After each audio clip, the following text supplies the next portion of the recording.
Ideal skin cycling में हम पहले दिन एक्सफोलिएशन करते हैं, दूसरे दिन रेटिनॉइड यूज करते हैं, तीसरे दिन ब्रेक लेके स्किन को हाइड्रेट करते हैं। क्या महंगा वाला प्रोडक्ट सस्ते वाले से अच्छा रिजल्ट देता है या बेटर देता है? क्या होता है कि जो भी हमारी फॉर्मुलेशंस बनती है, अगर आप उनके इंग्रेडिएंट्स कभी पढ़ें तो हर फॉर्मुलेशन में अलग होते हैं। जो बेसिक कॉस्ट ऑफ हमारा मैन्युफैक्चरिंग होता है वो इन इंग्रेडिएंट्स पे डिपेंड करता है। तो जब cost of the product change होता है, जो उसमें चीजें यूज हो रही है, तो ओवरऑल कॉस्ट भी चेंज होता है। मॉइस्चराइजर हमेशा इमीडिएटली आफ्टर फेस वॉश आना चाहिए। जब आपकी स्किन में थोड़ा सा नमी हो उसको ट्रैप करेगा, उसके बाद आप अपनी सारी चीजें यूज कर सकते हैं, बट सनस्क्रीन हमेशा टॉप पे रहना चाहिए।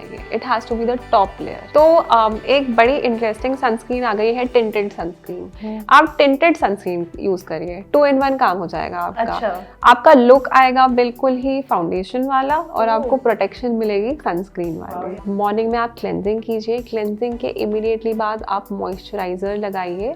मॉइस्चराइजर के ऊपर सनस्क्रीन कभी मत भूलिए। मॉइस्चराइजर सिर्फ फेस पे नहीं, बॉडी पे भी उतना ही ज़रूरी है। आप रात को जो है रेटिनॉल या रेटिनॉइड्स जो है वो इनकॉर्पोरेट कर सकते हैं। एंड न्यूट्रिशन पे बहुत ज़्यादा आप इम्पोर्टेंस दीजिए, क्योंकि उससे काफ़ी फ़र्क पड़ता है। हेलो, आप देख रहे हैं thehealthsite.com और मैं हूं आज आपके साथ लक्ष्मी शर्मा। आज के इस इंटरव्यू में मैं लेकर आई हूं अपने साथ dermatologist doctor Shireen Bakshi.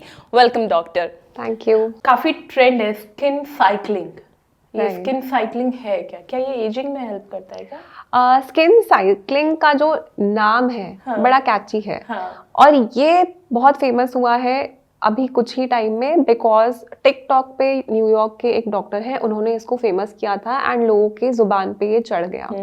But अगर मैं स्किन साइक्लिंग का जो मेथड है उसकी बात करूं तो डर्मेटोलॉजिस्ट इसको कई सालों से ऑलरेडी यूज कर रहे हैं। अच्छा। तो जब आप रात को कोई एक्टिव्स लगाते हैं, जैसे ग्लाइकोलिक लगाते हैं, रेटिनॉइड लगाते हैं या कुछ भी लगाते हैं, ये सारी चीजें हम एक समय पे अगर यूज कर लें स्किन पे, तो आपकी स्किन रिएक्ट करेगी, इरिटेट होगी। स्किन साइक्लिंग में हम हर रात को अलग अलग एक्टिव यूज करते हैं। अच्छा। ताकि हर एक का जो बेनिफिट है वो एडअप होता जाए और स्किन की सेंसिटिविटी और बैरियर रिपेयर जो है वो भी साथ में होता रहे।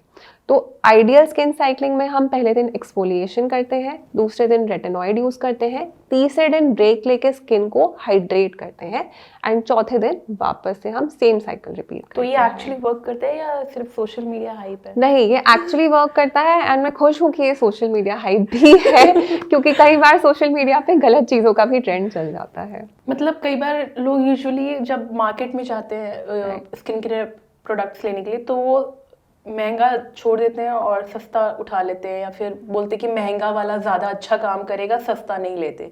तो क्या महंगा वाला प्रोडक्ट सस्ते वाले से अच्छा रिजल्ट देता है या बेटर देता है? इस बात में कुछ हद तक सच्चाई भी है, पर यूनिवर्सली मैं इसको एज अ ब्लैंकेट स्टेटमेंट नहीं बोलूँगी। क्या होता है कि जो भी हमारी फॉर्मुलेशंस बनती है, अगर आप उनके इंग्रेडिएंट्स कभी पढ़ें तो हर फॉर्मुलेशन में अलग होते हैं। जो बेसिक कॉस्ट ऑफ हमारा मैन्युफैक्चरिंग होता है वो इन इंग्रेडिएंट्स पे डिपेंड करता है। तो कोई मॉइस्चराइजर जिसमें हमारा इमुलिन करके एक मॉइस्चराइजर आता है, वो जैसे काफ़ी कॉस्ट इफेक्टिव होता है, 300 350। प्रोपाइलिन ग्लाइकॉल उसमें यूज़ होता है, तो ये सस्ता है। बट वहीं पे अगर आप सेरेमाइड बेस्ड मॉइस्चराइजर्स में जाएंगे तो 1000-2000 तक भी जाता है। तो जब cost of the product change होता है, जो उसमें चीज़ें यूज़ हो रही है, तो ओवरऑल कॉस्ट भी चेंज होता है। तो काम एक ही है पर दोनों का? काम एक ही है, बट थोड़ी सी क्वालिटी बेटर हो सकती है। फेस मास्क डेली यूज करना चाहिए या फिर वीक में 1 या 2 बार, मतलब इसका कोई फेस मास्क जो होते हैं सिंपल सी चीज़ है, सबको पसंद भी है अपने आप को पैम्पर करना। आप उसको लगाएंगे, 15-20 मिनट में उसके सीरम्स जो है आपके स्किन में पेनिट्रेट कर जाएंगे, आपको एक इंस्टेंट ग्लो मिलेगा। बट इसको बहुत फ्रीक्वेंटली रिपीट करने से कई प्रॉब्लम हो सकती है, स्किन सेंसिटिविटी, ड्राइनेस, रिएक्शंस हो सकते हैं, क्योंकि कई बार इसमें कुछ फ्रेग्रेंसेस होंगे, कुछ सीरम्स होंगे जो हमेशा आपको सूट ना करें, तो और ये बड़े टेम्पररी हमें रिजल्ट्स देते हैं। तो आप नॉर्मल स्किन रूटीन पे फोकस करके मास्क पे कम फोकस करें, वो बेटर रहेगा। डेली इनको यूज़ नहीं करना चाहिए। जो हम डेली रूटीन में स्ट्रेस लेते हैं, जो परेशानी होती है, डिप्रेशन होता है, क्या उसका भी असर हमारे चेहरे पे पड़ता है? बिल्कुल, हमारी एक न्यूरोक्यूटेनियस एक्सिस होती है। न्यूरोक्यूटेनियस एक्सिस मतलब आपके जो स्ट्रेस है, आपके जो हार्मोन्स रिलीज हो रहे हैं उनका और स्किन का एक साइकिल एक होता है। तो कई हमारी बीमारियां भी ऐसी होती हैं जो स्ट्रेस से हम बहुत ज़्यादा ट्रिगर कर जाती हैं या वर्सन कर जाती हैं। वैसे ही हमारे हार्मोन्स होते हैं, कॉर्टिसोल्स वगैरह रेज होते हैं जब हम बहुत स्ट्रेस लेते हैं, तो इससे लॉन्ग टर्म में आपकी एजिंग वगैरह जो है वो जल्दी होती है। तो बिल्कुल जितना स्ट्रेस कम ले उतना अच्छा। पिंपल्स कई बार क्या होते हैं, छोटे छोटे पिंपल्स आते हैं, लोग ऐसे बर्स्ट कर देते हैं, तो उससे कुछ फर्क पड़ता है, मतलब निशान रह जाते हैं, ये सच है? बिल्कुल बिल्कुल बिल्कुल, क्योंकि जब पिंपल होता है वहाँ पे ऑलरेडी आपकी बॉडी ने बहुत सारा इन्फ्लेमेशन पैदा किया होता है। जब आप उसको बर्स्ट करेंगे तो आप वहाँ पे एक एडिशनल चोट पहुंचा रहे हैं, राइट। एंड जब आपको शरीर पे भी कहीं पे चोट लगती है तो हमेशा वहाँ पे या तो कोई दाग रहता है या तो गड्ढा बन जाता है, राइट।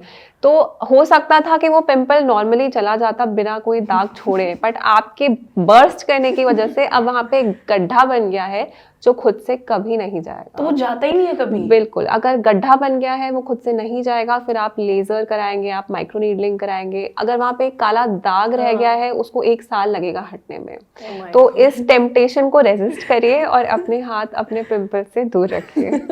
क्योंकि वो देखते ही एकदम ऐसा होता है। और ऐसा क्यों होता है कि पिंपल उसी टाइम पे आता है जब कोई इवेंट हो रहा हो या कोई पार्टी हो रही हो?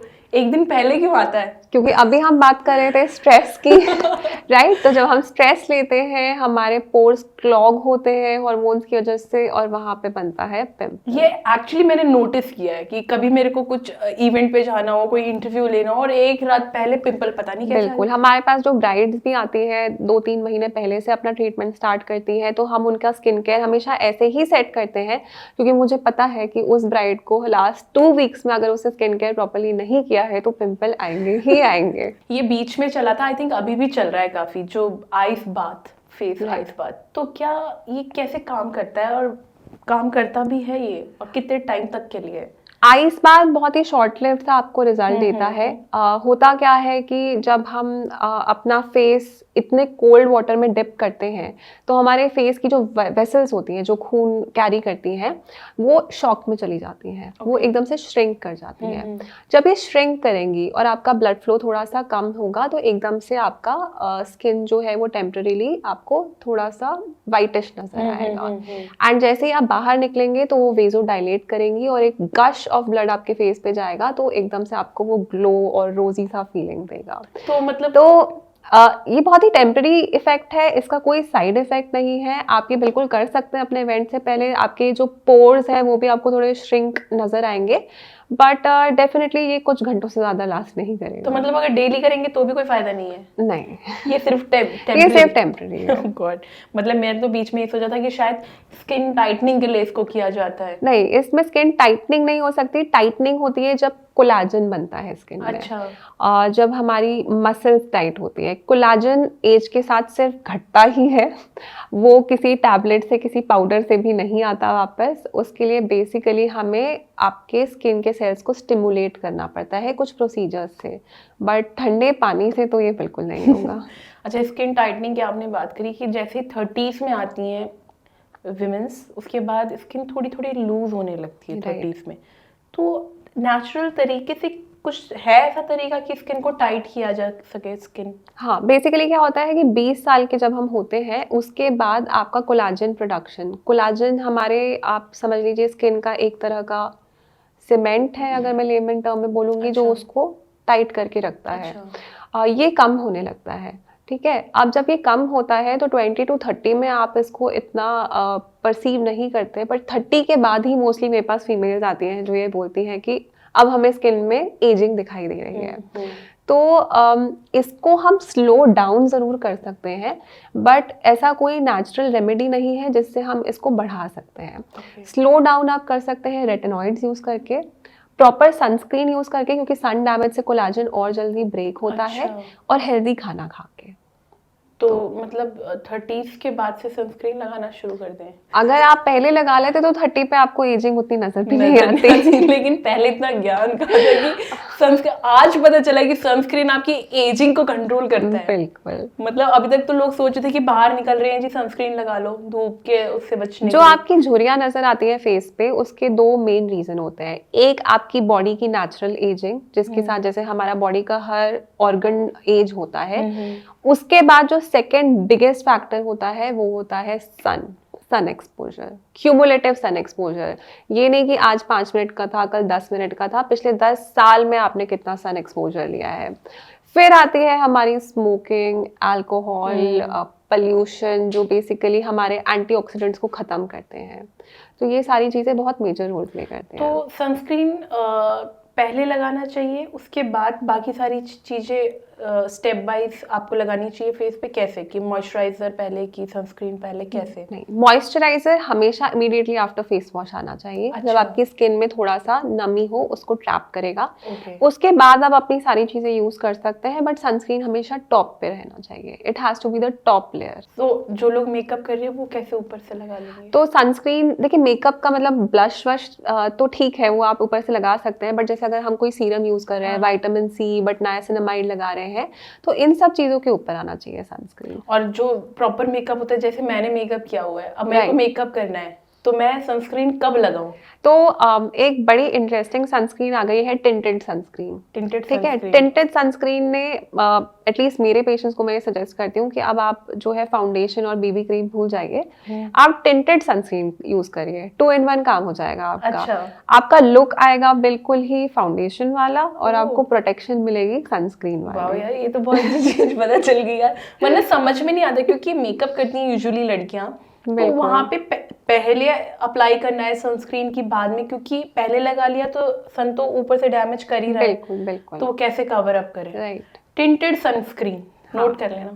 आजकल एजिंग वैसे आई थिंक 25th से ही शुरू हो गई है, बिकॉज ऑफ डाइट और लाइफस्टाइल क्या?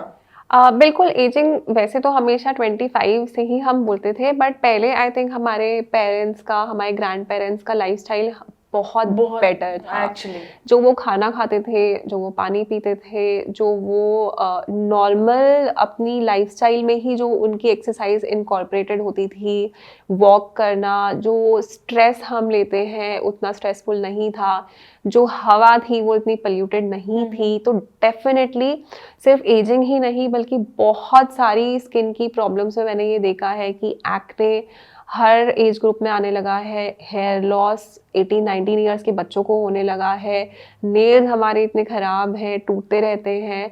तो बिल्कुल ये सारे कंबाइंड फैक्टर्स का एक बहुत बड़ा फैक्टर है। काफ़ी लोगों को ये नहीं पता होगा कि स्किन हमारी बॉडी का लार्जेस्ट ऑर्गन है। लोगों को लगता है लिवर होगा, हार्ट होगा, स्किन आपकी पूरी बॉडी के ऊपर एक लेयर है।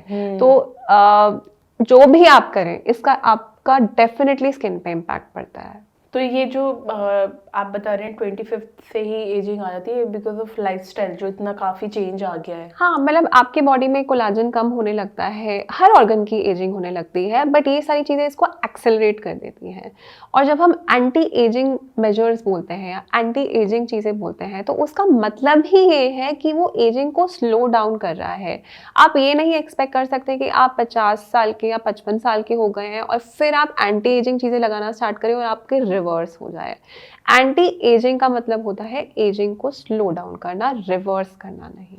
बहुत सारे, मतलब ये मिथ है कि सच है, मुझे नहीं पता। बहुत सारी मतलब मैं भी कभी कभी बेबी प्रोडक्ट्स यूज करती हूँ, तो वो एक्चुअली काम करता है हमारे लोगों पे। Baby products as in baby moisturiser हो गया, लोशन हो गया, या पाउडर हो गया।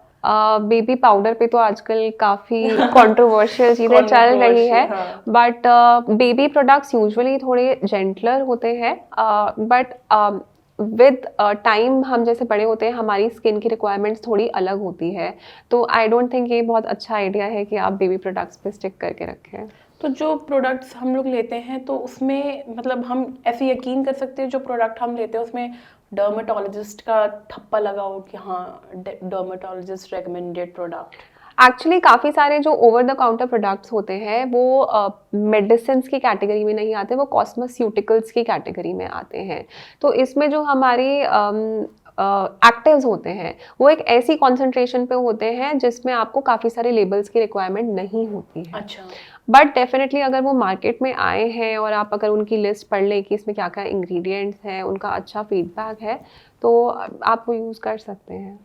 मतलब यूजुअली देखा है कि लोग आलसपन के चलते बिना मेकअप रिमूव किए ही सो जाते हैं, तो उससे स्किन को कितना हार्म पहुंचता है?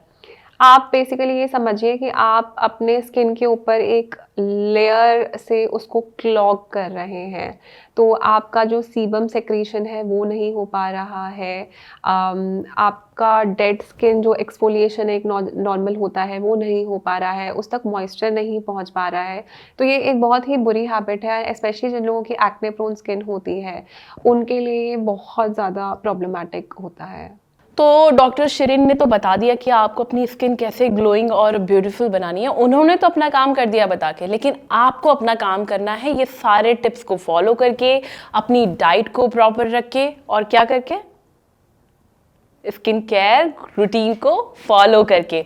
फॉलो करने से याद आया, आपको thehealthsite.com को भी फॉलो करना है और कमेंट करके बताना है आपको ये वीडियो कैसी लगी। अगर आपके कोई सवाल है स्किन केयर से जुड़े हुए, चाहे हेयर लॉस से जुड़े हुए, चाहे हेयर केयर के, हेयर से याद आया, नेक्स्ट सेशन में मैं वापस से डॉक्टर शिरीन को बुलाने वाली हूँ हेयर केयर के लिए। तो प्लीज़ बने रहिए thehealthsite.com के साथ, और इस तरह हेल्थ से जुड़ी और भी वीडियोस के लिए लाइक एंड सब्सक्राइब करें thehealthsite.com। Thank you so much doctor. Thank you. Thank you.